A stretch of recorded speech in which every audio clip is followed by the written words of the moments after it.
नमस्कार, स्वदेश न्यूज के खास प्रोग्राम जनता मांगे जवाब में आप सभी दर्शकों को स्वागत है। आपके साथ मैं हूं एसपी त्रिपाठी। सबसे पहले विश्व आदिवासी दिवस पर सभी आदिवासी बहनों और भाइयों को स्वदेश न्यूज परिवार की ओर से हार्दिक बधाई और शुभकामनाएं। चूंकि मौका विश्व आदिवासी दिवस का है, ऐसे में आज हम बात आदिवासियों के अधिकारों, उनकी वर्तमान स्थिति यानी हालातों की करेंगे। जानेंगे कि आजादी के 75 सालों में आदिवासियों ने क्या खोया और क्या पाया। केंद्र में जब कांग्रेस सत्ता में थी तब आदिवासियों को क्या मिला, और अब जब बीजेपी का शासन है तो आदिवासियों के हाथ क्या लगा। इसके अलावा राज्यों में जिस भी दल की सरकार है वो आदिवासियों को आगे लाने या फिर उनके विकास के लिए क्या खास कर रही है। ऐसे कई और भी बड़े सवाल हैं जिनका जवाब जनता जानना चाहती है। सवाल ये भी है कि सियासी दलों के लिए क्या आदिवासी आज भी सिर्फ वोट बैंक से बढ़कर कुछ नहीं है, या फिर इनके लिए वाकई काम हो रहा है। इसके अलावा जो योजनाएं चल रही हैं उसका आदिवासियों को कितना लाभ मिल रहा है, योजनाओं का लाभ पाने वाले कितने आदिवासी हैं, और जब आदिवासियों के अच्छे दिन का दावा होता है तो फिर देश के तमाम हिस्सों से इस तरह की खबरें क्यों आती हैं कि आदिवासी गांव से किसी भी व्यक्ति की इलाज के अभाव में मौत हो जाती है, जंगलों में उनके अधिकार का हक होने के बाद भी वह क्यों बेदखल कर दिए जाते हैं, उनके साथ भेदभाव वाली घटनाओं पर विराम क्यों नहीं लग रहा है। वहीं सबसे बड़ा सवाल ये है कि देश को द्रौपदी मुर्मू के रूप में पहली महिला आदिवासी राष्ट्रपति मिलने के बाद क्या आदिवासियों का संघर्ष खत्म होगा, क्या वो अगड़ी जातियों के साथ बिना किसी भेदभाव के कदम से कदम मिलाकर चल पाएंगे। आज हम इन्हीं बड़े तमाम सवालों का जवाब जानने की कोशिश करेंगे। जनता मांगे जवाब के आज के मुद्दे क्या खोया क्या पाया।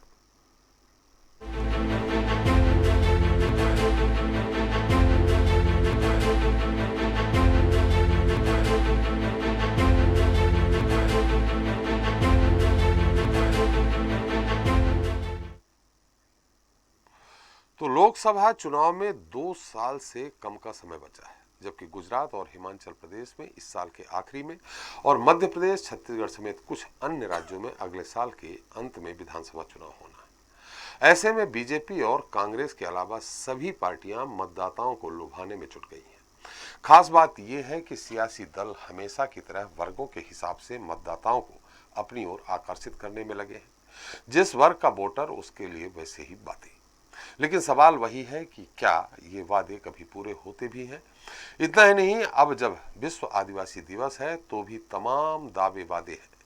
मध्य प्रदेश की बात करें तो यहाँ सरकार या बीजेपी की ओर से कोई विशेष आयोजन नहीं हुए, जबकि कांग्रेस ने आदिवासी दिवस के मौके पर प्रदेश भर में आयोजन किए।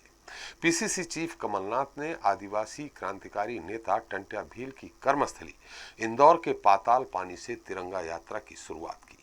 15 अगस्त तक चलने वाली कांग्रेस की यात्रा ज्यादातर उन विधानसभा क्षेत्रों से होकर गुजरेगी जहां आदिवासी मतदाता ज्यादा हैं। पीसीसी चीफ कमलनाथ के मुताबिक आदिवासी वर्ग के उत्थान और उन्हें उनका हक दिलाने के लिए कांग्रेस सदैव संकल्पित रही है।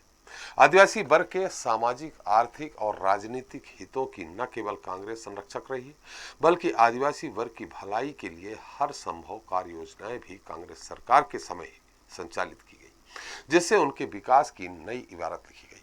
दूसरी ओर सत्ता पक्ष का कहना है कि कांग्रेस आदिवासियों को सिर्फ वोट बैंक की तरह देखती है। मध्य प्रदेश के गृह मंत्री ने यह भी कहा कि जिस तरह से पहले कांग्रेस के कार्यक्रम फ्लॉप हुए हैं, वैसे ही ये पदयात्रा भी फ्लॉप रहेगी। उन्होंने ये भी कहा कि कमलनाथ ने तो खुद आदिवासी राष्ट्रपति के खिलाफ वोट किया। से आदिवासी भाइयों के हितों को आगे रखा, उन्हें संविधान में अधिकार दिलाया। आदिवासी समाज और कांग्रेस पार्टी एक परिवार है। आदिवासी भाइयों को जंगल और जंगल की जमीन पर अधिकार देने के लिए कांग्रेस पार्टी ने कानून बनाया। पदयात्रा नाम तो दिया है, पर कितने पद चलेंगे ये देख लेना आप। बिन पद चले सुने बिन काना, कर विधि कर्म करें विधि नाना। आप स्वयं भी देखना, जैसे बाकी के आंदोलनों का हश्र हुआ है, इस पदयात्रा का भी होगा। अध्यक्ष जी कितना 1 किलोमीटर भी चले तो हमको जरूर बताना। अभी वो आदिवासियों के कल्याण की बात कर रहे हैं, कमलनाथ जी आदिवासियों के लिए यात्रा निकालने की बात कर रहे हैं, तो वो ये भी तो बताएं कि इस देश के आदिवासियों का सबसे स्वर्णिम युग उस दिन आया जब एनडीए ने द्रौपदी मुर्मू को, एक आदिवासी बहन को, राष्ट्रपति का प्रत्याशी बनाया। तो उस दिन कमलनाथ जी का आदिवासी प्रेम नहीं जगा। उस दिन तो कमलनाथ जी ने द्रौपदी मुर्मू जी का मजाक उड़ाया। अधीर रंजन चौधरी जी ने तो उनके चुनाव जीतने के बाद, राष्ट्रपति बनने के बाद, एक आदिवासी महिला का अपमान किया। उस दिन कांग्रेस का आदिवासी प्रेम कहाँ गया? ये ढकोसलेबाजी से राजनीति नहीं चलती।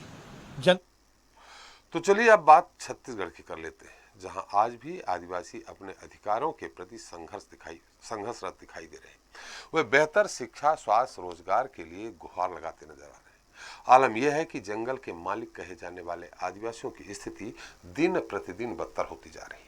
अनुसूची 5 और पेशा कानून जैसे शब्द किताबों में ही प्रबल हो रहे हैं, जबकि सूबे की 90 में से 29 विधानसभा सीट आदिवासियों के लिए आरक्षित है। इस आरक्षण के बाद क्या वाकई इनको इसका सीधा लाभ मिला है? ऐसे तमाम सवाल हैं। वैसे आदिवासी दिवस के मौके पर छत्तीसगढ़ में कई कार्यक्रमों का आयोजन हुआ।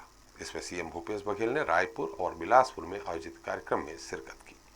आपको बता दें कि सूबे में विश्व आदिवासी दिवस पर बीजेपी ने अपना प्रदेश अध्यक्ष भी बदला, जिस पर सियासी बयानबाजी भी शुरू हो गई। सीएम भूपेश बघेल ने कहा कि विष्णुदेव साय आदिवासी हैं और कम से कम आदिवासी दिवस पर उनको नहीं हटाना चाहिए। सीएम भूपेश बघेल के इस वार पर बीजेपी ने भी पलटवार किया। पूर्व मुख्यमंत्री डॉक्टर रमन सिंह ने कहा कि कांग्रेस को पता होना चाहिए कि ये वही बीजेपी है जिसने अनुसूचित जनजाति के लिए अलग से विभाग का गठन किया। भाई अरुण साहू जी को बहुत बधाई, पार्टी को उनका आंतरिक मामला है, जिसको अध्यक्ष बनाए, लेकिन सांसद जी हैं और अरुण साहू जी को बधाई। लेकिन ये है कि विष्णुदेव साय चूँकि आदिवासी थे और विश्व आदिवासी दिवस के दिन उसको हटा दिया गया, एक दिन बाद हटा सकते थे। मुख्यमंत्री को ये मालूम होना चाहिए कि भारतीय जनता पार्टी है जिन्होंने अनुसूचित जनजाति के लिए अलग से विभाग का गठन किया। इससे बड़ी बात और क्या हो सकती है कि इस देश के सर्वोच्च पद में एक ऐसी हमारी बहन को चयनित किया गया, द्रौपदी मुर्मू, जो अनुसूचित जनजाति की है। इतना बड़ा सम्मान हिंदुस्तान की राजनीति में आज तक नहीं मिला, वो काम किया। केंद्र सरकार में यदि नेतृत्व मिला है, मंत्रिमंडल में काम मिला है, तो रेणुका सिंह आज केंद्रीय मंत्री के रूप में उस समाज का प्रतिनिधि कर रही है, पूरे प्रदेश का प्रतिनिधि कर रही है। तो ऐसा भारतीय जनता पार्टी हमेशा अनुसूचित जनजाति को राष्ट्रीय स्तर हो या प्रदेश स्तर हो सम्मान देती है। तो विश्व आदिवासी दिवस पर राहुल गांधी ने ट्वीट कर कहा है कि कांग्रेस ने हमेशा आदिवासियों के हक और उनके जल, जंगल, जमीन की लड़ाई लड़ी है। हमारे दो के मुनाफे के लिए नए नियम कानून लाकर उनके अधिकारों को छीनने की साजिश हो रही है। इतना ही नहीं, राहुल गांधी ने विश्व आदिवासी दिवस पर यह वादा भी किया कि वह आखिरी दम तक आदिवासियों को न्याय दिलाने की लड़ाई लड़ते रहेंगे। वहीं अंत में उन्होंने अपने ट्वीट में लिखा है कि जय जोहार। खैर, आदिवासियों की लड़ाई कौन लड़ रहा है, कौन सी पार्टी आदिवासियों का भला चाहती है, चलिए अब इस पर चर्चा शुरू करते हैं, जिसके लिए हमारे साथ जुड़ रहे हैं छत्तीसगढ़ से कांग्रेस प्रवक्ता रवि ग्वालानी जी हैं। रवि जी, आपका बहुत बहुत स्वागत है। बीजेपी नेता राजीव चक्रवर्ती जी हैं। चक्रवर्ती साहब, आपका भी स्वागत है। जैस मध्य प्रदेश के अध्यक्ष रविराज बघेल जी भी हमारे साथ हैं, आपका भी स्वागत है। आदिवासी मामलों के जानकार अनिल गर्ग जी हैं हमारे साथ। गर्ग जी, आपका भी स्वागत है। साथ ही स्टूडियो मौजूद हैं वरिष्ठ पत्रकार रमेश शर्मा जी और स्वदेश न्यूज के managing editor RP Srivastava ji, आपका भी बहुत बहुत स्वागत है। सबसे पहले अनिल जी, मेरी आवाज आ रही है आपको? जी।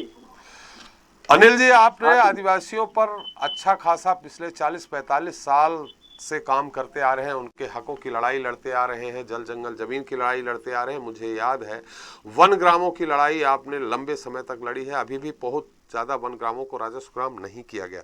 आपने क्या परिवर्तन देखा पहले और अब में, यानी अब में मतलब 7 सालों में, 8 सालों में और पहले में? ऐसा है त्रिपाठी जी, आदिवासियों के लिए संविधान में 5वीं अनुसूची का प्रावधान किया गया है जी।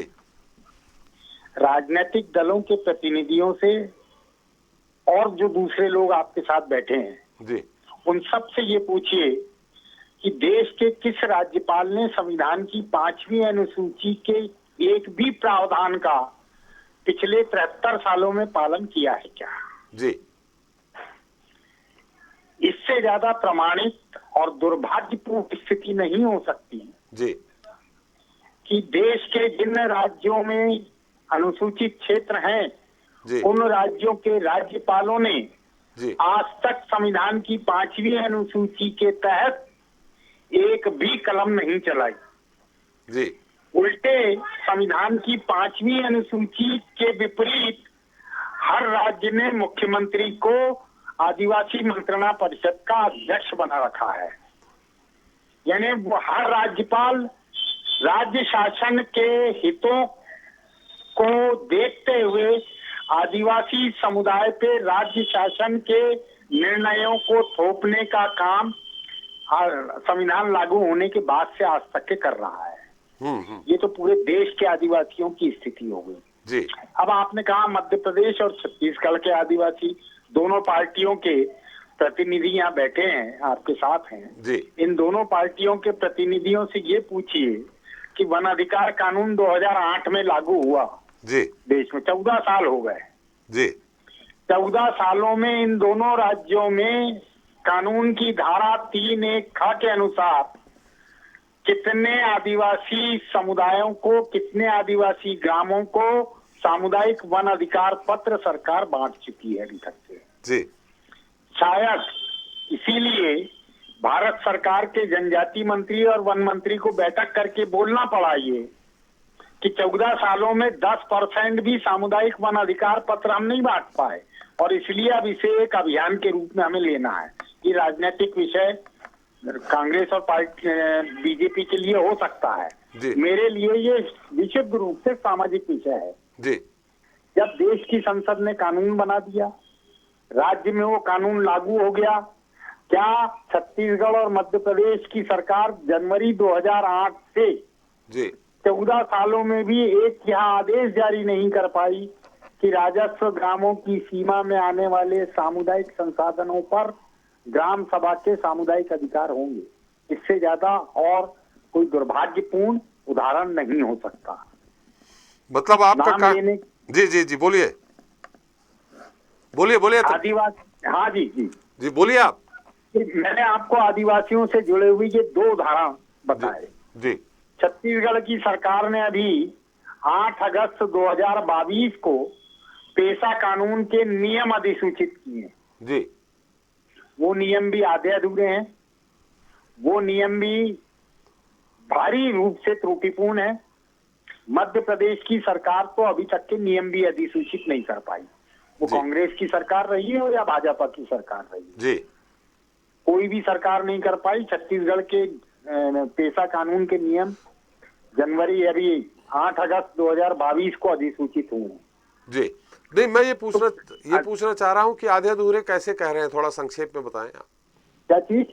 आधे अधूरे कानून है, आधे अधूरे ये आप कैसे कह रहे हैं आपने? ये आधे अधूरे नियम है, ऐसा है जी जैसे लघु अनुपज है, लघु अनुपज को लेकर वन अधिकार कानून में प्रावधान दिया है, पेशा 11वीं अनुसूची में प्रावधान दिया है, और पेशा कानून में कहा है कि ग्राम सभा का क्षेत्र है।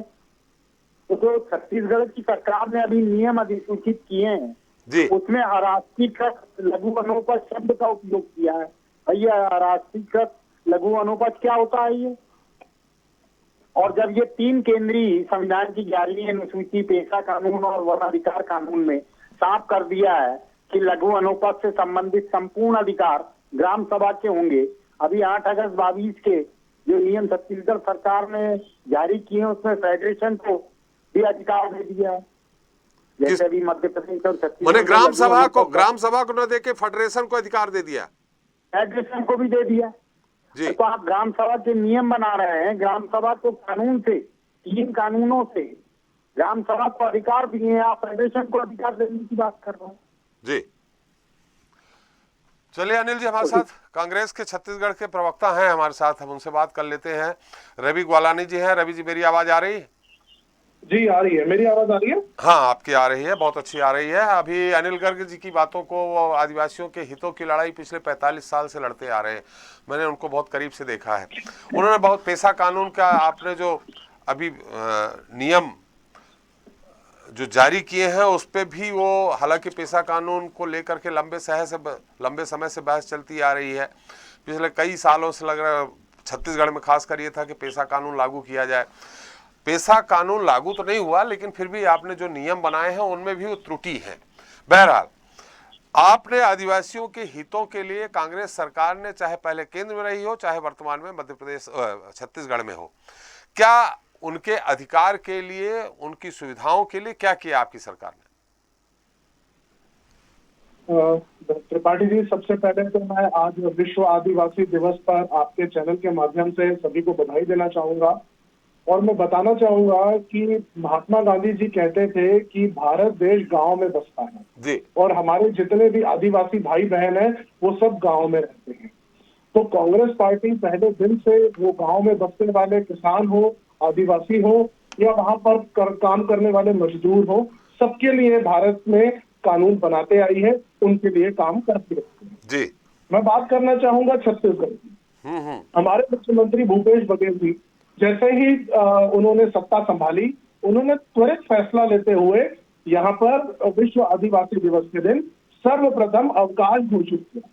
जैसे ही उन्होंने अवकाश घोषित किया तो लोगों को उसकी महत्वता समझ में आई कि जो प्रदेश जहाँ 30% से ज्यादा लोग आदिवासी क्षेत्र के हैं, उनके बारे में कोई कभी किस प्रकार से सोचता ही नहीं था।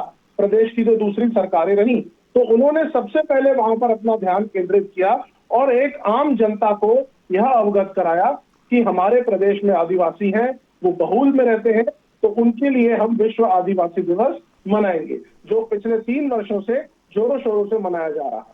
रवि जी, अवकाश घोषित कर देने से आदिवासियों को क्या सुविधाएं मिल जाएंगी? मैं आ रहा हूं, मैं आपके प्रश्न की तरफ ही आ रहा हूं कि मैं शुरुआत वहां से किया कि जहां से कांग्रेस पार्टी आदिवासियों को किस नजर से देखती है। अब मैं आ रहा हूं कि हमारे मुख्यमंत्री भूपेश बघेल जी हो या हमारी कांग्रेस की सरकार हो, उन्होंने क्या किया है। देखिए, लघु वनोपज, आज जितने भी आदिवासी क्षेत्र में जो लोग ग्रामीण में रह रहे हैं, वो जो हमारे किसान भाई हैं, वो पूरी की पूरी तरीके से कृषि पर डिपेंड है। उनकी पूरी की पूरी आजीविका कृषि पर आधारित होती है। हमने हमारी सरकार के आते साथ उनकी जितने भी कृषि वनोपज हैं, उन सब की निर्धारित मूल्य बढ़ाई। जैसे मैं आपको उदाहरण देता हूं तेंदू पत्ते की, हमारे यहाँ तेंदू पत्ता, इमली, ये सब बहुत तादाद पर होते हैं, तो उनकी मूल्य 2500 रुपए से सीधे 4000 रुपए पर टन में भूपेश बघेल जी ने की। अब अगर किसान के, आदिवासी के जेब में पैसा जाएगा तो निश्चित उस पैसे को वो अपने खुशहाली के लिए, अपने परिवार के लिए खर्चा करेगा। हमारी सरकार का एक ही मूल उद्देश्य रहा है कि हम किसान को उसकी उपज का पैसा दें, जिससे वो अपनी आजीविका सुधारे। ये मैंने एक बात कही। अब बात करते हैं हम कि पट्टे की। आज जैसे ही हमारी सरकार बनी, मैं आपको बताना चाहूंगा, बड़ी खुशी हो रही है मुझे ये बात कहते हुए कि लोहांडी गुड़ा जो बस्तर में आता है, वहां 1500 से ज्यादा किसानों को हमारी सरकार ने जमीन जो अधिग्रहित हो चुकी थी, जिस पर कोई सरकारी योजना नहीं आ रही थी, वो सरकार बनते साथ हमने सबसे पहले फैसला लिया और उनको जमीन वापस की। आज की तारीख में 5 लाख हेक्टेयर से ज्यादा के पट्टे हमारी सरकार ने उनको दिए हैं। और सामुदायिक अगर स्तर पर मैं बात करूं तो 15 लाख हेक्टेयर से ज्यादा के पट्टे भूपेश बघेल जी की सरकार ने आदिवासियों को दिए हैं। लघु वनोपज के जो पहले की सरकार में लगभग 20 से 25 जो प्रोडक्ट्स होते थे जिनको सरकार खरीदती थी, वो आज बढ़ के 65 हो गए हैं। और ना ही हमने उनके प्रोडक्शन की बात की है, उनको समर्थन मूल्य देने की बात की है। छत्तीसगढ़ गवर्नमेंट ने इंडस्ट्रियल पॉलिसी में भी जो वहां पर प्रोड्यूस हो रहा है, जैसे इमली की अगर मैं बात करूं तो इमली पहले वहां उगाई जाती थी, अब हम उसके प्रोसेसिंग प्लांट की बात कर रहे हैं कि जो व्यक्ति बस्तर में ही प्रोसेसिंग प्लांट डालेगा, जो आदिवासी क्षेत्र में प्लांट डालेगा, उसको हम 150 गुना तक की सब्सिडी हम दे रहे हैं ताकि वो वहीं बने और उसको उसकी कीमत भी मिले। तो छत्तीसगढ़ सरकार माननीय भूपेश बघेल जी के नेतृत्व में, राहुल गांधी जी के निर्देश पर, सोनिया गांधी जी के निर्देश पर ये काम कर रही है कि जो हमारे आदिवासी क्षेत्र में सुविधाओं की बात आपने उनके विकास पर हम काम करेंगे। सुविधाओं की बात कही, लेकिन अधिकारों की बात जो अभी अनिल गर्ग ने उठाई है, उस पर हम फिर से एक बार अनिल जी से सवाल कर लेंगे, आपके पास आएंगे। हम राजू चक्रवर्ती जी हमारे साथ, कांग्रेस बीजेपी नेता हैं। राजू जी, मेरी आवाज आ रही? बिल्कुल आ रही जी। राजू जी, यहाँ बात ये हो रही है, सब्जेक्ट ये है कि आदिवासी मतदाताओं को हासिल करने के लिए सभी राजनीतिक दल तरह तरह के वादे करते हैं। रवि जी ने कहा कि पिछले लगभग 3 सालों से भूपेश सरकार जिस तरह 3.5 सालों से काम कर रही है, वो उन्होंने गिना दिया कि आदिवासियों के हितों के लिए उन्होंने क्या किया। रहा सवाल इसका कि उनके अधिकारों की बात करें तो अधिकार अभी भी पेशा कानून लागू हो जाएगा तो उसमें जिस तरह से अनिल गर्ग जी ने कहा है, आदिवासियों के जानकार आदिवासी मामलों के, कि वो तोड़ मरोड़ के पेश किए गए हैं। तोड़ मरोड़ के अगर लागू भी होता है तो तोड़ मरोड़ के होगा। लेकिन पहले ये जानना चाहेंगे भारतीय जनता पार्टी ने आदिवासियों के हितों के लिए क्या किया, सिर्फ इसके अलावा कि द्रौपदी मुर्मू जी को राष्ट्रपति बना दिया। देखिए द्विवेदी जी, सबसे पहले मैं आपको बताऊं कि जो आदिवासी क्षेत्र हुआ करता था उसे कांग्रेस के लोगों ने नाम दिया था काला पानी क्षेत्र। चाहे वो सुदूर बस्तर का इलाका हो या चाहे वो सरगुजा का इलाका हो जी। और वहाँ इतनी दुर्भाग्य की बात थी कि वहाँ आंध्र शोध से ये जो बरसात का मौसम चल रहा है, मीलों दूर तक लोगों को अस्पताल नहीं मिलता था और आदिवासी बंधुओं की बहुत ज्यादा मात्रा में मृत्यु हो जाती थी। अगर डिलीवरी होती थी तो टिटनेस में जच्चा और बच्चा की मृत्यु हो जाती थी। तो ऐसे काला पानी क्षेत्र जिसे कांग्रेस ने संज्ञान दिया था, वहाँ पे ऐसा शोषण होता था कि आदिवासी के चिरौंजी के बदले वहाँ बड़े बड़े पूंजीपति बाहर से आते थे और नमक के बदले चिरौंजी का सौदा करके उस आदिवासी को के साथ शोषण करते थे। हमारी सरकार 15 वर्ष पूर्व जब आई, चाहे तेंदुपंता के मानक मूल्य की बात हो या चिरौंजी की बात हो या रागी की बात हो, जितने वनोपज की बात हो, और सबसे बड़ी बात कि शिक्षा और स्वास्थ्य की बात हो, जिससे आदिवासी वर्ग, आदिवासी बंधु, वन बंधु जिससे वंचित रहते थे, उस चिकित्सा और शिक्षा को आदिवासी बंधुओं तक पहुंचाए जो पहले मिशनरी तक उपलब्ध थी। और कांग्रेस की सरकार तो पूरी तरह मिशनरी पर निर्भर थी, ईसाई मिशनरी पर। और आपको तो मालूम है, चाहे वो वेनेजुएला की लड़ाई हो या अफ्रीका की लड़ाई हो या टुटू की बात कर लें, जो उन्होंने कहा था कि मेरी आदिवासियों के हाथ में बाइबिल पकड़ाकर कहते थे कि तुम अनपढ़ हो, अपढ़ हो, निरक्षर हो और तुमको हम आज से सुसंस्कृत कर रहे हैं, ये बाइबिल तुम्हारे हाथ में है, आज से तुम सुसंस्कृत। इस प्रकार से आदिवासी बंधुओं के ऊपर सरकार का दमन चलता था। नहीं, वो करते थे जो भी है, उनका धर्म परिवर्तन की बात आप कर रहे हैं राजू जी, धर्म परिवर्तन की बात कर रहे हैं। हम तो पूछना चाह रहे हैं कि 15 वर्षों में थोड़ा संक्षेप में बताइए क्या कर दिया आपने। 15 वर्षों में आदिवासी बंधु इतना सबल हो गया कि वो शहर तक आने लगा और वो बड़ी बड़ी प्रतियोगी परीक्षाओं में हमने जो लाइवलीहुड कॉलेज खोले, हमने जो विश्वविद्यालय खोले, उन कॉलेज के माध्यम से और आदिवासी बंधुओं के लिए आदिवासी आयोग बनाया जो आज तक किसी ने नहीं बनाया था। बस्तर विकास प्राधिकरण बनाया, सरगुजा विकास प्राधिकरण बनाया और उसके पदेन उपाध्यक्ष को सारी शक्तियां दी और उसमें आदिवासी बंधु ही बैठे उस पद पर। और आज ये स्थिति थी कि आज आप देखेंगे कि चाहे एयर होस्टेस बनने की बात हो या आपने उपाध्यक्ष बनाया, आपने उपाध्यक्ष बनाया और सारे अधिकार दिए, लेकिन कांग्रेस ने तो उनको सीधे अध्यक्ष बना करके पूरे अधिकार दिए। नहीं, पर कोई पद उनके कोई ऐसा बनाया है कि उनको गाड़ी दे दी, उनके गनमैन दे दिया, लेकिन उनके पास कोई फंड नहीं है। और यही आदिवासी बंधु अभी 6 महीना पहले वो मुख्यमंत्री से समय मांग रहे थे कि उनके जो क्षेत्र थे, जो वन क्षेत्र थे, वहां पर वो पंचायत से निकाल कर उन्हें नगर पंचायत बनाया जा रहा है और सारा अधिकार जो है वो अधिकारियों को दिया जा रहा है। उस क्षेत्र के सीईओ को, अधिकारियों को बनाया जा रहा है, क्लास 2 ऑफिसर को।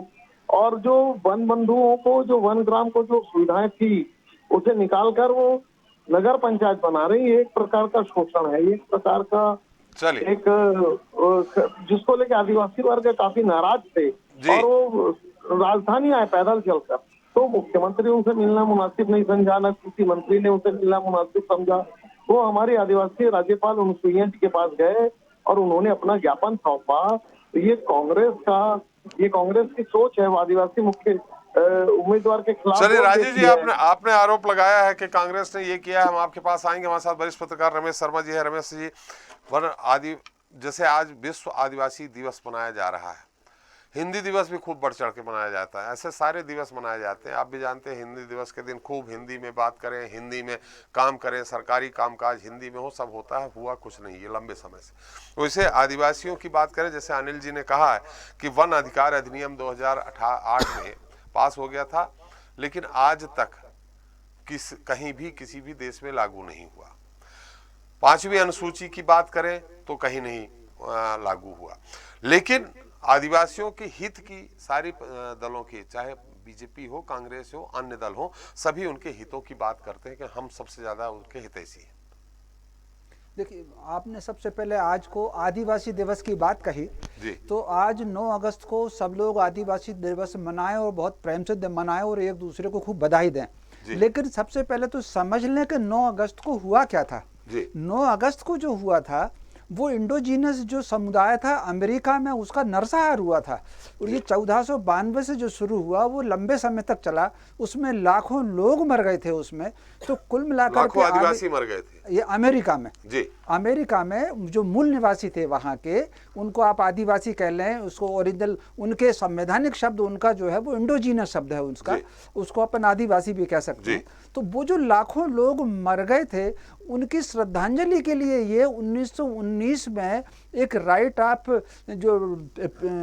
ऑफ इंडोजीनस पीपल संस्था बनी, जिसने एक अभियान चलाया और लगभग 91-92 के आसपास संयुक्त राष्ट्र संघ ने इसको दिवस को मान लिया। ये ठीक उसी प्रकार लोग आदिवासी दिवस पे बधाई देते हैं जैसे कोई मुहर्रम पे किसी को बधाई दे दे। तो कुल मिलाकर के सबसे पहले, और इसका भारत से कोई संबंध नहीं है। भारत का जहां तक हर आदमी, जैसे मैं खुद को तो फिर भारत में जो संवैधानिक शब्द है वो अनुसूचित जनजाति का शब्द है। उन्होंने एक ट्राइबल शब्द क्रिएट किया और उसको अंग्रेजों ने उसका ट्रांसलेशन आदिवासी करके हम पे थोप दिया। अगर हमने अंग्रेजों को भगा दिया तो उनकी जितने परंपराएं हैं उनको भी हमको त्याग करना चाहिए। 1773 के आसपास उन्होंने वन में रहने वाले, जिनको अनुसूचित जनजाति कहते हैं, आदिवासी कहते हैं, जिसको जो शब्द पसंद आए वो उसको अंगीकार कर ले। ये तो नाम रखने की बात है, खुद को क्या नाम पसंद करता है। तो ये 1773 के बाद चर्च ने एक अभियान शुरू किया कि ये लोग अलग हैं और ये अलग हैं। तो चूंकि भारत में तो सारे लोग आदिवासी हैं, भारत में तो सारे लोग मूल निवासी हैं, भारत में कोई बाहर का आदमी नहीं आया। जैसे मान लीजिए मैं ही हूँ, मैं खुद को भृगु ऋषि का वंशज मानता हूँ। तो भृगु ऋषि जंगल में ही रहते थे। हमारे यहाँ सारे स्कूल, कॉलेज और अस्पताल और सारे शोध केंद्र जंगल में होते थे। ऐसा नहीं है कि माँ साहब रामचंद्र जी को पढ़ाने अयोध्या आ गए होंगे, वो भी जंगल में पढ़ने गए। आश्रम व्यवस्था में वानप्रस्थ आश्रम, ब्रह्मचर्य आश्रम और सन्यास, 3 आश्रम जंगल में होते थे। केवल 25 साल आदमी नगर में रहने आता था। तो अगर औसत आयु 100 साल आपकी है तो उसमें से 25 साल ही आपको जंगल से बाहर रहना है। तो कुल मिलाकर के भारत की जो परंपरा है, तो भारत में सारे के सारे लोग वन में ही जन्मे हैं और वहीं से ही सारी की सारी परंपरा चली है। तो आदिवासी दिवस जिसको मनाना हो प्रेम से मनाए, लेकिन उसका ये सत्य समझ ले कि ये अमेरिका के जो मूल निवासी थे, जिनको इंडोरिजिनस कहा गया है, जिन्हें आदिवासी कह लें, उनके सामूहिक नरसंहार का दिवस है। तो ये हमको इस बात को समझ लेना चाहिए। दूसरी आपने एक बात कही, जो 5वीं अनुसूची की बात कही, तो 5वीं अनुसूची के अंतर्गत वो पूरे देश में लागू हो और ये देश संविधान के हिसाब से चल रहा है। हर व्यक्ति की अपनी एक परिभाषा हो सकती है। मोटे तौर पर आप समझ लीजिए, लागू हो कि लागू है, क्या मैं बता रहा हूं उसमें। मोटे तौर पर वन में 2 प्रकार की संपत्ति है, एक निजी संपत्ति है और एक राष्ट्रीय संपत्ति है। जो निजी संपत्ति है उसमें जो वन के रहने वाले लोग हैं, जिनको हम अनुसूचित जनजाति कहते हैं, उन्हीं का अधिकार है। उनसे कोई दूसरा आदमी खरीद नहीं सकता। खरीदेगा तो कोई वनवासी या आदिवासी या ट्राइबल, वही आदमी खरीदेगा, दूसरा नहीं खरीद सकता। वो उसको राइट है उसको। तो कुल मिलाकर के वो, लेकिन जो राष्ट्रीय संपत्ति है वो राष्ट्रीय संपत्ति है। फिर जो अनुसूचित क्षेत्र है, इसको हमको 3 प्रकार के क्षेत्रों को समझना पड़ेगा।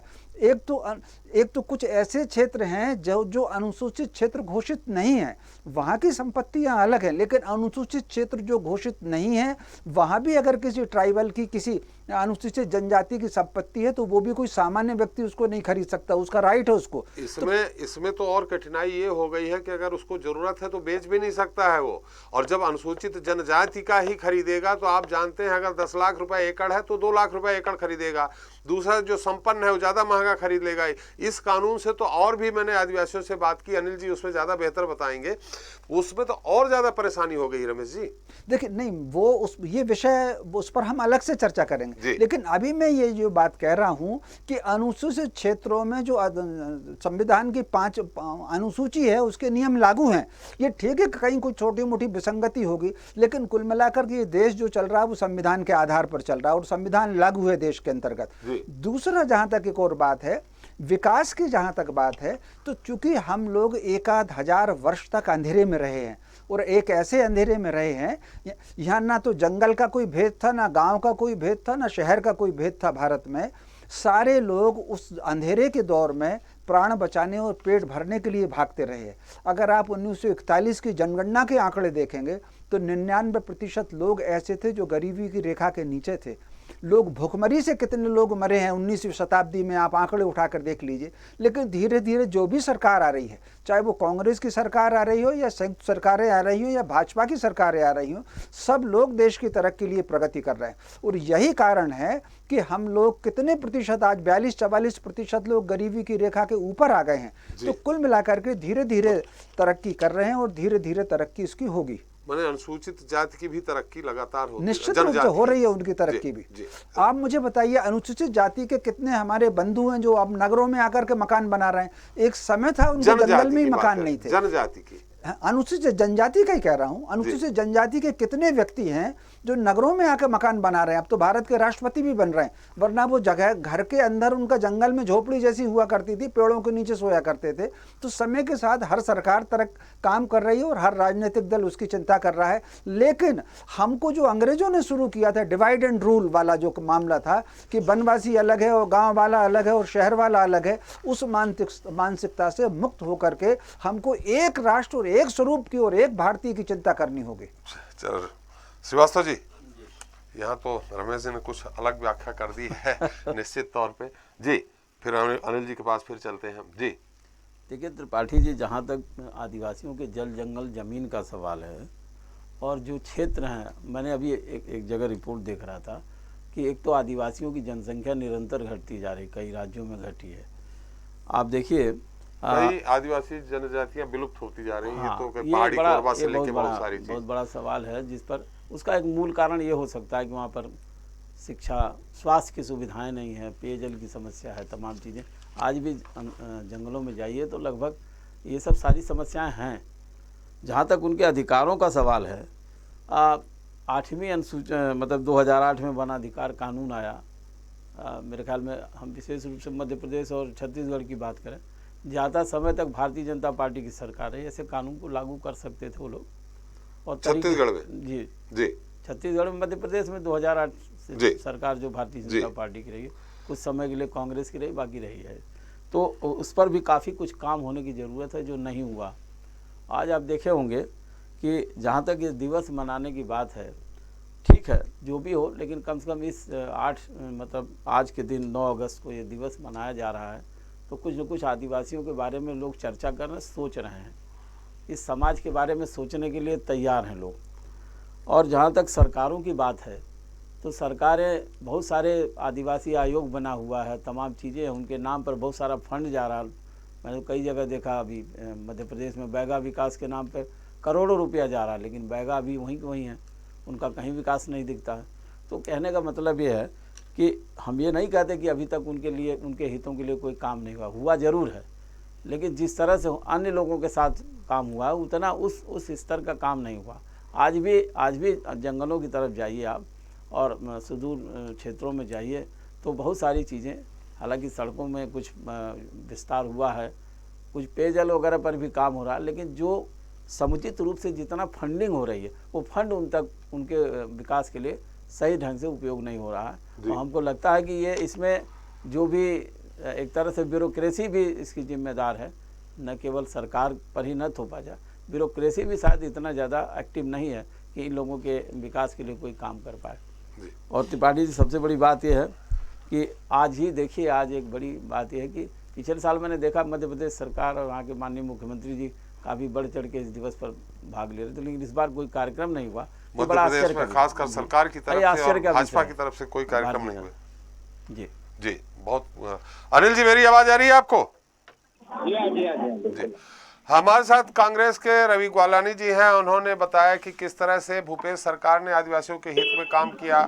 चक्रवर्ती जी बता ही रहे थे कि जहां चिरौंजी के बदले नमक मिलता था वहां उन्होंने इतना सबल कर दिया, हॉस्पिटल खोल गए, वो स्वस्थ हो गए, वो आदिवासी शहरों की तरफ आने लगे। रमेश जी ने एक अलग व्याख्या की है कि इंडोजीनस जो वहाँ है जाति है, जाति कह सकते हैं, उनका नरसंहार हुआ था पूरी तरह से। ऐसे में आदिवासी दिवस मनाया ही नहीं जाना चाहिए आज के दिन, और पूरा सतत विकास उनका हो रहा है, जितना बढ़ सकता है हो रहा है। अधिकारों की आपने बात की कि वन अधिकार अधिनियम लागू नहीं हो रहा, उनको अधिकार नहीं मिल रहे, जल जंगल जमीन के जंगलों पे उनका अधिकार है। उन्होंने कहा, रमेश जी ने, कि सरकार की तरफ से जहां उनकी संपत्ति है वहां उनका अधिकार है, सरकार की जो राष्ट्रीय संपत्ति है वहां उनका अपने सरकार का अधिकार है। तेंदूपत्ता से लेके अलग अलग जगह पर उनको। जी जी, ऐसा है। एक मिनट अनिल जी, एक बात और जोड़ रहे हैं रमेश जी। जी जी जी। जहाँ तक जल जंगल और जमीन का सवाल है, जी। ये किसी व्यक्ति का, किसी वर्ग का इस पर अधिकार नहीं है, ये प्राकृतिक है। और चींटी से लेकर हाथी तक जितने प्राणी सृष्टि में हैं उन सबका अधिकार इस पर है। और जितने अन्य प्राणी हैं उनकी जनसंख्या अगर आप देखें तो 1% से भी कम है। तो कुल मिलाकर के क्या हम चींटी को जीने का अधिकार नहीं देंगे, हाथी को जंगल में घूमने का अधिकार नहीं देंगे? उसका अधिकार नहीं है क्या? तो चींटी से लेकर हाथी तक जितने भी प्राणी इस पृथ्वी पर है सबका अधिकार है, जल के ऊपर, जंगल के ऊपर, जमीन के ऊपर। क्या है, यहाँ केवल बात हो रही है। जी अनिल जी। अनिल जी। हाँ जी जी जी जी, जवाब दे रहा हूँ जी। मैं विनम्रता के साथ क्षमा मांगते हुए बात स्पष्ट करना चाहता हूं कि संविधान की 5वीं अनुसूची को पढ़ना चाहिए जी, जो देश के किसी राज्यपाल ने शायद नहीं पढ़ी जी। संविधान की 5वीं अनुसूची में राज्यपाल को अधिकार दिए गए हैं जी कि वो संघ का या प्रदेश का कोई भी कानून आदिवासियों के हित में बदल दे जी। और ऐसा करने के लिए उस पर एक शर्त लगाई है कि वो आदिवासी मंत्रणा परिषद की सलाह ले। मध्य प्रदेश और छत्तीसगढ़ में राज्य सरकार के मुख्यमंत्री मंत्रणा परिषद के अध्यक्ष हैं जी। और राजभवन ने कितने आदिवासियों के हितों से संबंधित मामलों पर मंत्रणा परिषद से सलाह मांगी जा सके, ये रिकॉर्ड पे है, सारी चीजें निकलवाना चाहिए, पहली बात। दूसरी बात कि हमारे पुराने कल्चर में भी और आज के कानूनों में भी सामुदायिक संसाधनों पर सामुदायिक अधिकार की बात की गई, शासकीय संपत्ति की बात नहीं की गई, जिसे आज हम शासकीय संपत्ति कहते हैं जी। हमारे संविधान में, हमारे कानूनों में कम्युनिटी रिसोर्सेज के नाम से दर्ज है और उसी कम्युनिटी रिसोर्सेज पर कम्युनिटी के राइट्स को लेकर संविधान की 11वीं अनुसूची, पेशा कानून और वन अधिकार कानून 2008 में प्रावधान किए गए हैं। तो शासकीय संपत्ति के रूप में प्रावधान नहीं है वो जी। इसलिए जो कम्युनिटी रिसोर्सेज है, गांव की सीमा में आने वाले जो संसाधन हैं, इन संसाधनों के लिए 1950 में लैंड रिफॉर्म मैनुअल भी बना था, जिसमें विलेज एडमिनिस्ट्रेशन की बात की गई थी, यानी ग्राम के संसाधनों पर ग्रामवासियों का अधिकार होगा, ग्रामवासियों का नियंत्रण होगा। आज उसको सरकारी नियंत्रण, सरकारी संपत्ति बता दिया गया, सरकारी नियंत्रण बता दिया गया। ये दुर्भाग्य की बात है। दूसरी एक बात में मध्य प्रदेश और छत्तीसगढ़ के संदर्भ में बहुत दावे किए अभी कांग्रेस और बीजेपी के नेताओं ने। एक कानून का नाम बता रहा हूं, लिख लीजिए और मुझे बताइएगा कि इस कानून के तहत कितने भूमिहीनों को शासकीय भूमि जिसको कहते हैं वो आवंटित हुई है। उस कानून का नाम है मध्य प्रदेश में दखल रहित भूमि अधिनियम 1970। हाँ। इस अधिनियम के तहत गांव की, जिनको आज सरकारी जमीन कहा जा रहा है, ये जमीन भूमिहीनों और आवासहीनों को बंटना था। कितनी जमीन मध्य प्रदेश और छत्तीसगढ़ का कुल 4 करोड़ 42 लाख हेक्टेयर क्षेत्रफल है, जिसमें से 1 करोड़ 52 लाख हेक्टेयर सरकारी जमीनें थी, सरकारी नदी नाले सड़क रास्ते मिला के थे। इन सब में कुल 10 लाख हेक्टेयर जमीन 1950 से 2022 तक भूमि स्वामी हक पर भूमिहीनों को वितरित की गई है।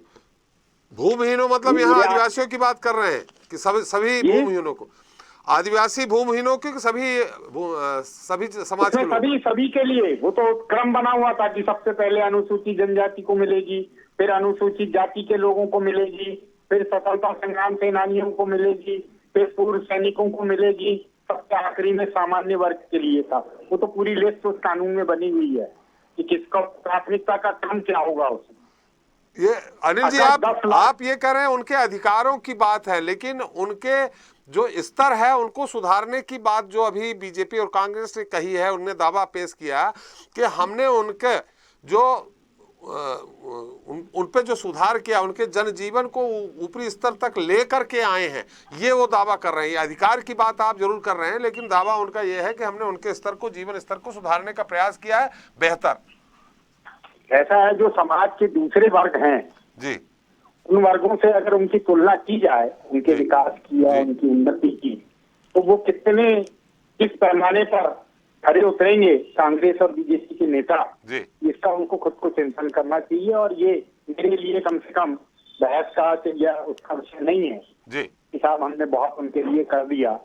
उनके जो संसाधनों पर, उनके अधिकारों के लिए देश का संविधान बना। इस देश के संविधान में पहला संवैधानिक संशोधन 1951 में हुआ था, और वो संशोधन हुआ था मालगुजारी जमींदारी उन्मूलन कानून के संदर्भ में। उस कानूनों को संविधान की 9वीं अनुसूची में शामिल करने के संदर्भ। मैं इस मौके पर, विश्व आदिवासी दिवस के इस मौके पर एक बात और कहना चाहता हूँ कि इस देश में 1950 में जो भूमि सुधार का क्रांतिकारी निर्णय लिया गया, उस निर्णय की 1950 में भ्रूण हत्या कर दी गई। और किसी राजनीतिक दल से, किसी बुद्धिजीवी से, किसी मीडिया कर्मी से हमने कभी ये नहीं सुना कि उस भूमि सुधार पे बात करें। इस देश में अगर भूमि सुधार की पूरी प्रक्रिया की भ्रूण हत्या के लिए कोई जिम्मेदार है, तो वो सबसे ज्यादा आचार्य विनोबा भावे हैं। नक्सलवादी आंदोलन है, तेलंगाना में जो भूमि सुधार जैसे आंदोलन हुए, वो आंदोलन है जिन्होंने 1950 में अर्जी जमीनों को वन विभाग को सौंपे जाने का विरोध नहीं किया, आज तक नहीं किया। और इससे ज्यादा मध्य प्रदेश और छत्तीसगढ़ के लिए दुखद और शर्मनाक बात नहीं हो सकती कि आज भी मध्य प्रदेश और छत्तीसगढ़ के शासकीय अभिलेखों में 95 लाख हेक्टेयर एक्सेस जमीन बताई जा रही है। मध्य प्रदेश और छत्तीसगढ़ का कुल भौगोलिक क्षेत्रफल 4 करोड़ 42 लाख हेक्टेयर है, लेकिन अगर आप वन विभाग और राजस्व विभाग के आंकड़ों को एक साथ रख ले तो मध्य प्रदेश और छत्तीसगढ़ के वन भूमि और राजस्व भूमि का कुल क्षेत्रफल 5 करोड़ 35 लाख हेक्टेयर के आसपास बताया जाता है, जो 95 लाख हेक्टेयर एक्सेस जमीन है। ये एक्सेस जमीन कहाँ से आ गई? क्योंकि हमने भूमि सुधार के नाम पर, हमने विकास के नाम पर, हमने आदिवासियों को अधिकार देने के नाम पर एक ही जमीन को वन विभाग वन भूमि बता रहा है और उसी जमीन को राजस्व विभाग राजस्व भूमि बता रहा है। इसके लिए मध्य प्रदेश के में जरूर टास्क फोर्स कमेटी बनी 2019 में, 2020 में उसकी रिपोर्ट भी आ गई।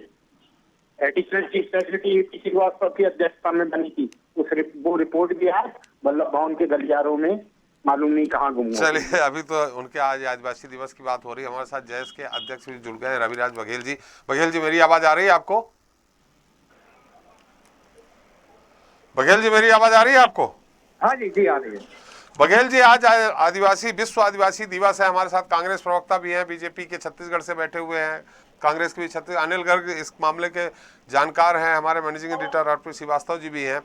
क्या कहेंगे आज विश्व आदिवासी दिवस के दिन आदिवासियों की पिछले 1947 से अभी तक की कितनी स्थिति में सुधार हुआ? चूंकि आप आदिवासी जो मतदाता हैं उन्हीं को केवल नेतृत्व करते हैं उनका। आप सबसे पहले तो आपके चैनल के माध्यम से आप सभी को विश्व आदिवासी दिवस की बहुत बहुत शुभकामनाएं देता हूं मैं।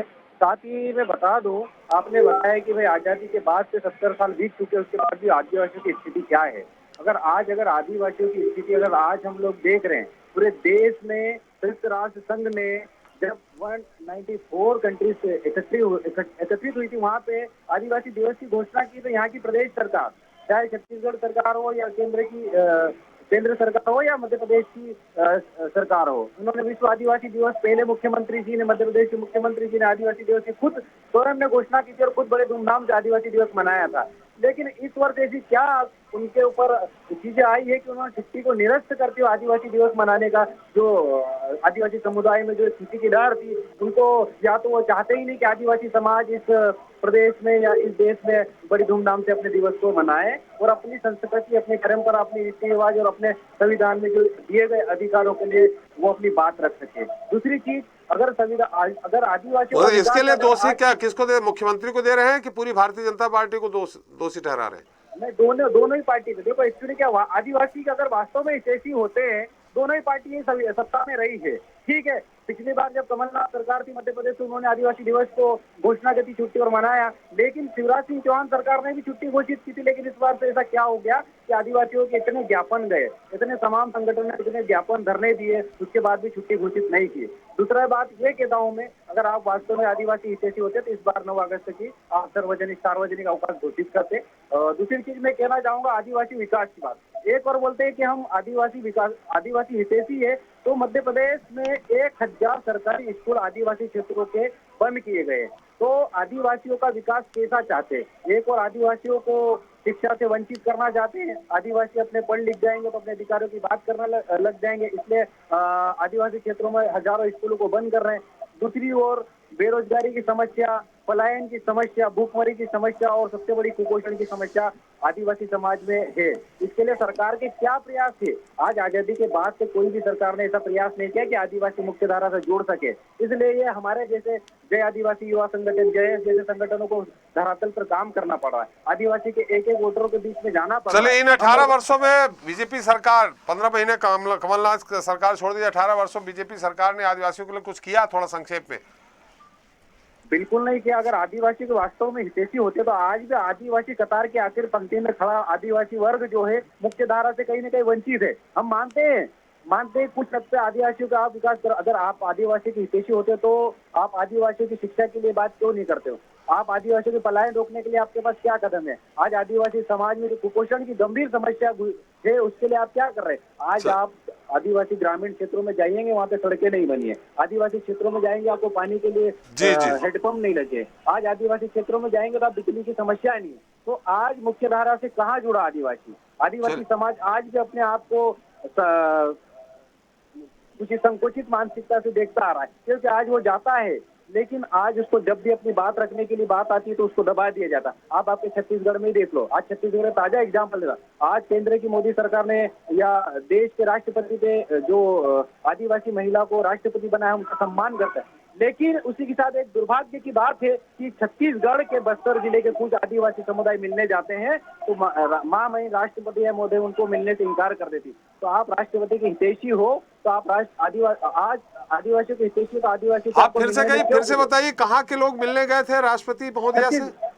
छत्तीसगढ़ के या कुछ लोग गए थे वहाँ पे मिलने, राष्ट्रपति ने मिलने का समय नहीं। आप आदिवासी वर्ग से आते हो, आप आदिवासी वर्ग से आप आदिवासी समुदाय के लोग ही मिलने गए थे? बिल्कुल। चलिए, निश्चित तौर पर जय जी हमारे साथ कांग्रेस के प्रवक्ता हैं, लेकिन पहले हम सवाल राजू जी से कर लेते हैं। राजू जी, निश्चित तौर पर पूरे देश में अच्छा खासा प्रचार प्रसार हुआ कि हमने आदिवासी महिला, सामान्य श्रेणी से आने वाली, सामान्य परिवार से आने वाली, उनको राष्ट्रपति बनाया। इसका तो खूब जमकर प्रचार हुआ। लेकिन अभी जय जी एक बड़े चौंकाने वाली बात कह रहे हैं कि छत्तीसगढ़ से कई आदिवासी समुदाय के लोग मिलने जाते हैं और वो मिलने से मना कर देते हैं, उनको समय नहीं देती। राजू जी, राजू जी, आपकी आवाज कट के आ रही राजू जी। हाँ, यहाँ मौसम थोड़ा खराब है जी। जी, अभी आ रही आवाज? हाँ, अब आ रही जी। देखिए, इस घटना का कोई संज्ञान अभी तक आया नहीं है, ना सोशल मीडिया में है ना मीडिया में है। व्यक्तिगत रूप से कोई गया हो सकता उन्हें समय न मिला हो, ये अलग बात है, ये प्रशासनिक बात है, इसका हम जवाब नहीं दे सकते। लेकिन जब वो यहाँ पर प्रचार में आई थी तो निश्चित रूप से पूरा एक बहुत बड़ा आदिवासी प्रतिनिधि मंडल, जिसमें सरगुजा के आदिवासी नेता थे, बस्तर के आदिवासी नेता थे, अन्य जनजाति क्षेत्र के जो काम करने वाले लोग थे, उनसे उन्होंने पूरा समय दिया और उन्होंने आमंत्रित भी किया कि चुनाव के बाद आप राष्ट्रपति भवन आइए। तो ये कोई व्यक्तिगत मामला हो सकता है, सामूहिक रूप से ऐसा कोई भी एक भी मामला नहीं है, बल्कि वो तो लगा है। बस्तर के जंगल में एक गांव में आप देखेंगे या उड़ीसा के जंगलों के जो गांव है वहाँ पे वो उत्सव तो हर रविवार को, हर शुक्रवार को मनाया जा रहा है।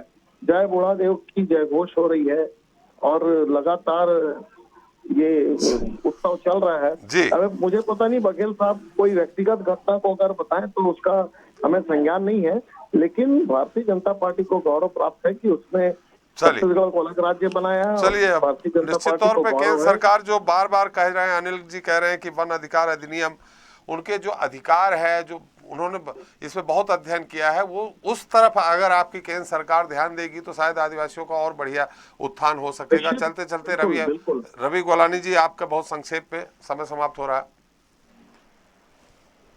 बातें त्रिपाठी जी अभी हुई है, मैं सबको ध्यानपूर्वक सुन रहा था, मुझे थोड़ा सा समय दीजिएगा। समय कम है गोलानी जी, मैं आपके पास बाद में आ सका। मैं कह रहा हूँ, मैं पहले तो मैं अनिल जी को बधाई दूंगा कि उन्होंने बहुत काफी एक गहन अध्ययन किया है। पिछले 40 वर्षों से वो यही अध्ययन कर रहे हैं और उनके हितों के लिए लड़ रहे हैं। तो मैं बात करना चाहूंगा, भारतीय जनता पार्टी ने जो बात कही, उनके प्रवक्ता ने जो बात कही और जो बघेल जी ने बात कही, मैं दोनों को क्लब करके बात कहना चाहूंगा कि एक बात ये कही गई कि आदिवासी समाज में कुपोषण की बीमारी हो रही है, उसके ऊपर ध्यान नहीं दिया जा रहा है। मैं कहना चाहूंगा कि छत्तीसगढ़ में 4,92,000, मेरे आंकड़े पर गौर कीजिएगा, 4,92,000 बच्चे कुपोषित थे जब हमें छत्तीसगढ़ की सरकार कांग्रेस पार्टी को मिली। माननीय मुख्यमंत्री जी ने इसका संज्ञान लिया और तुरंत जो है कुपोषण मुक्त के लिए उन्होंने एक अभियान चलाया और जिसके तहत विगत 2 वर्षों से 1.5 लाख से ज्यादा बच्चे कुपोषण से बाहर आ चुके हैं। उसी तरह कई सारी माताएं अनीमिया से पीड़ित थी क्योंकि उन्हें एक प्रॉपर जो खाना चाहिए रहता था वो नहीं मिल पाता था। इसमें बड़ा वर्ग आदिवासी क्षेत्र का था, तो छत्तीसगढ़ में उनके लिए ये काम हुआ। दूसरा एक बात निकली शिक्षा की। मैं बताना चाहूंगा कि विगत 3.5 वर्षों में छत्तीसगढ़ सरकार Swami Atmanand English medium school अलग अलग जगह खोल रही है। जब हमारे मुख्यमंत्री जी बस्तर के दौरे पर थे तो उन्होंने वहां पर देखा कि 300 स्कूल जो पुराने बने हुए थे वे नक्सल प्रभावित क्षेत्र होने के कारण, वहां गतिविधि होने के कारण वो संचालित नहीं हो पा रहे थे। तो उन्होंने वो सारे के सारे 300 स्कूल का जीर्णोद्धार नए सिरे से डेवलप करने का उन्होंने आदेश दिया। प्लस एक क्या वो जीर्णोद्धार हो चुका उनका? जीर्णोद्धार हो चुका उनका? वो काम चालू है सर, वो पूरा का पूरा काम चल रहा है। वहां पर अगर आप किसी से भी पता लगाएंगे तो काम चालू है। मुख्यमंत्री क्यों समय नहीं दिए? त्रिपाठी जी, गोलानी जी से पूछिएगा, जो 10,000 आदिवासी पैदल चलकर आए थे, उनके जो 1 ग्राम थे उसे किस प्रकार से नगर पंचायत बनाकर उनके अधिकार को छीना गया। मैं भारतीय जनता पार्टी से ये पूछना चाहूंगा कि अगर आदिवासी लोगों की इतनी ही, राजीव जी मुझे बोलने दीजिए, इतनी ही फिक्र थी तो विश्व आदिवासी दिवस के दिन आपने एक आदिवासी प्रदेश अध्यक्ष को हटा करके एक दूसरे को प्रदेश अध्यक्ष बनाया। हम आपके दूसरे प्रदेश अध्यक्ष जो लेकिन आदि का दिन आपने सुना, मतलब इनकी कथनी करनी पर बहुत संगठनात्मक गतिविधियां हैं। एक आदिवासी काम किए हुए इनकी कोई आदिवासियों की नहीं हुई है। चलिए, ये गोलानी जी उनका अपना मामला, एक आदिवासी को हटा के दूसरा आदिवासी ही तो बनाया ना उन्होंने। नहीं, ये इनकी बात तो आप समझिए, आज ही के दिन हटाना जरूरी था, आज ही का दिन लिया गया हमने। चलिए मेरा समय, गोलानी जी और राजू जी, मेरा समय समाप्त हो गया है, गोलानी जी, राजू जी। निश्चित तौर पे फिर इस मुद्दे पे बात करेंगे गोलानी जी कि आप कितनी भूपेश सरकार ने कितना काम किया आदिवासियों के लिए और बीजेपी ने कितना काम किया, इसमें बृहद अपन चर्चा करेंगे। चलते चलते श्रीवास्तव जी, बहुत ही संक्षिप्त टिप्पणी आपकी। जहाँ तक आदिवासियों के विकास का सवाल है, निश्चित रूप से कोई भी सरकार, उन्होंने कोशिश तो किया लेकिन जितना होना चाहिए उतना नहीं हुआ। और दूसरी सबसे बड़ी बात यह है, मैं फिर दोहराना चाहूँगा कि जो भी इनके साथ जो सरकार इनको सुविधाएं मुहैया कराती है, बीच में अगर बंदरबाट न हो तो इनकी स्थिति और भी सुधर सकती है। बिल्कुल सही कहा आपने। चलिए, हमारा समय भी समाप्त हो गया। बहुत बहुत धन्यवाद रवि जी आपका, राजीव जी आपका, अनिल जी आपका, रविराज बघेल जी आपका। आपने अपना अमूल्य समय दिया, चर्चा में शरीक हुए। श्रीवास्तव जी साथ में आपका भी।